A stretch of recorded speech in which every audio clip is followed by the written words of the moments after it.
pet names that I have for him. Madami kong pangalan sa kanya. Kirix, Mr. Drown, Ricardo. Dami. Anyway.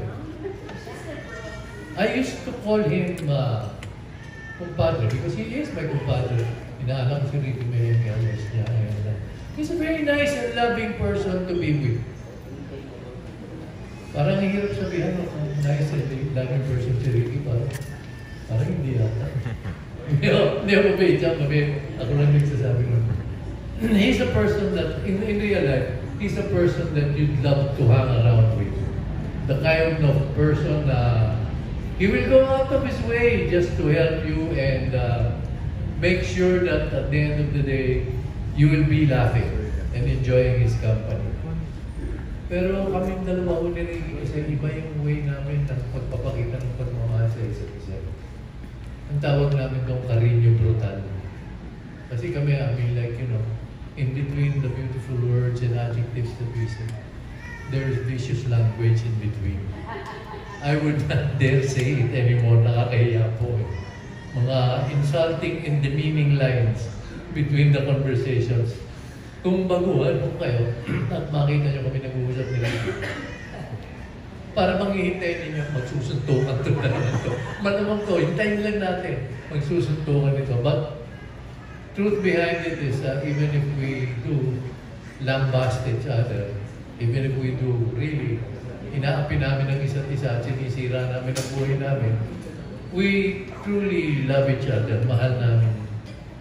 I'd like to share mga experiences. Alam mo, etong taong to parang lagi siyang may namalas ng konti sa mga pangyayari. Meron,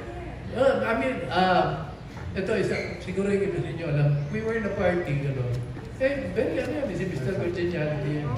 So he was standing din sa may terrace, may dalawang babae na upo. Magaganda naman yung babae. Eh nakita niya, uubos na yung drinks ng mga babae. So, di ba, mapit, ladies, can I refresh your drinks? Di ba? Alam mo naman, si Mr. Pogi Boy, what are you having? So, yung ladies naman, tickled pink, Ricky the Bow, di ba? Kaya yung isa, sinabi, I'm having orange juice, and the other one was gin tonic. Orange juice? Gin tonic. Okay, I'll be right back. Lalabas na siya. Nakasarado pa na yung sliding glass. Boom! Alam siya ulit. Nagkaksan yung glass. Lumabas. Hindi na bumalik. Sa kahihiyang inabot niya, Diyos ko. Pero masaya. Alam sa si Ricky, masayang tao itong kasama talaga. We've had a lot of trips in local and international. Nagkaroon kami ng trip sa Japan. Siya, si Christopher De Leon, saka ako. Magpapasko na. Mag-show kami sa Japan. Eto, siya ang nakaisip ng title ng show namin. Palagay niyo, ang title ng show. Di ba? Magpapasko eh. Di ba? Naisip na, ano ba nyo para tama? Title po ng show namin, Christmas Tree. Di ba?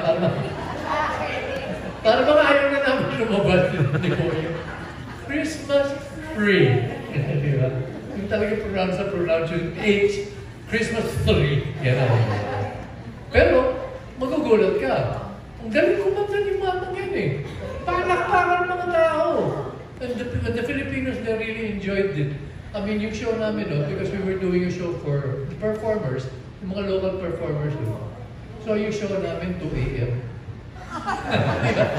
Pagkatapos magtrabaho ng mga tao eh. Sila naman yung manunood sa amin, 2 a.m. yung show. Pero sige pa rin, fighting spirit ni Ricardo, ibang klase. Diba? That was a nice experience. And then, nagkaroon din kami ng trip sa UK. United Kingdom. Kasama ko si Aramina, at saka siya, at saka ako. Kumanta ng Mussolini. Mussolini kinanta! gusto ko hilahin. Oy, pero wag ka. Standing ovation ang inabot sa mga Pilipino. Ano? Mamatayin niyo si Ricardo? Hindi siya pwede sa ganoon. Tapos nagpunta kami Amerika. Basketball naman. Basketball team, mga all-star. Kami nila Christopher De Leon, si Aga Mula, si Cesar Montano. Pag-landing namin ng aeroplano sa San Francisco, nakita ko siya teary-eyed. Tsaka yung asawa ko, kasama namin yung asawa, parang sila teary-eyed. Tingin sila excited. Yung pala first time yung nakapunta ng Amerika. Oo, pero I mean like, I appreciate the guy. I mean like, he wears his heart on his sleeve. Parang hindi niya kinahihiya na, uy, bakit excited ako? Nakapunta ako ng Amerika eh, di ba? 2 days after that, same place, we were having lunch. We were invited by one local restaurant.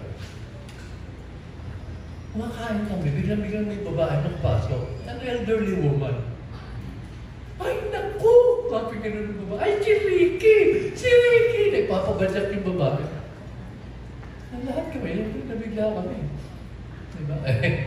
Alam mo naman, Ricardo, may kayabangan, di ba? Hinarap kami lahat. Well, guys, sorry ako lang ang kilala rin sa Amerika. Hindi kayo. So, lumapit yung babae. Naku, Ricky. Pinitch talaga yung pisngi niya. Wapo nitong idol ko. Ito si Ricky Belmonte. Laglag kami lahat sa mesa. Hindi namin malaman kung ano gagawin namin. Tawa kami ng tawa. Pero, napahiya ba siya? Hindi. Tumapo rin siya. Nakitawa rin siya. He enjoyed it. Si Ricky, isang taong hindi pikon. Hindi siya pikon. He laughed at occasions like that. Siya yung pinakabuntot ng tawanan namin. Grabe. And we've always had so much fun. But then again, looking at the other side of life, there was one time that I saw a different Ricky. This was when his father passed away. It just so happened that he was in Cebu, I think. He was in Cebu. He was shooting a movie. And I mean, like some of you may have lost your parents or your father or mother. And you know that feeling that you're in a faraway place, not that far, but you're so far away and you suddenly get the news that your father died. I was, in one way, I was very proud because I was one of the first friends that he called. And I tell you, he was on the phone and he was bawling and he was crying like a baby. And you know what? All this was happening. He was in a public place. I think he was calling me from SM. And you know, when people was around him, people were watching him and all teary-eyed and everything. And you know, he was really pouring his heart out. And with all the foolishness that that we've had in our lives, that time I really felt the pain in his heart. And I really felt, you know, yung love, di ba? I mean, a different Ricky, yung nawala yung Ricky maloko, nawala yung Ricky baliw-baliw, na laging may joke in between. Laging ganun siya eh, ibang patawan to. Pero that time talaga, yung wala siyang pakialam. I could imagine, nakapaligid yung mga tao, tinitignan siya, bakit siya ngumangawa doon na parang bata, but he didn't care. Sa kanya, parang mailabas ko lang na, asama na loob ko, bakit ako nandito? Why did it have to happen na I was away? And ito pa mangyayaring namatay ang tatay ko. Si Ricky, marami pa ako ibang kwento sa akin may bibigay sa inyo, pero hindi na maganda pagka sinuloy ko pa. Oo, tama rin naman okay lang? Wag, ikaw naman. Papahiya. Bigyan natin galang itong... Ano ka ba? Teka, nawala tuloy sa sabihin. Gulo nyo eh. Nahihinom na tuloy ako. Si Ricky magulo. Ako may feeling ko talaga ginugulo niya. Right now, si Ricky lang ang maaaring gumawa sa akin ito. May lihim na galit sa akin ito eh. Hindi, pero lang. But anyway, in short, where am I? Oh, I wish you know because you cannot help you. And so, kidding aside, so we remember him. Not just the star who lit up our screens, not just the friend who always reached out for the mic at karaoke parties, but the man whose presence did not need a spotlight. Because the truth is, he didn't need the mic to be heard. In the quiet moments, in his kindness, in the way he made you feel seen, his spirit spoke louder than any song. Thank you, Ricky, for the laughter, the light, and the life you shared. You've taken your final bow, but your echo remains in every note, in every heart. I'm not going to say goodbye to you. I'm just saying good night because we will see each other again. Request ko lang, huwag mo kong kakantahan. Love you, lyrics.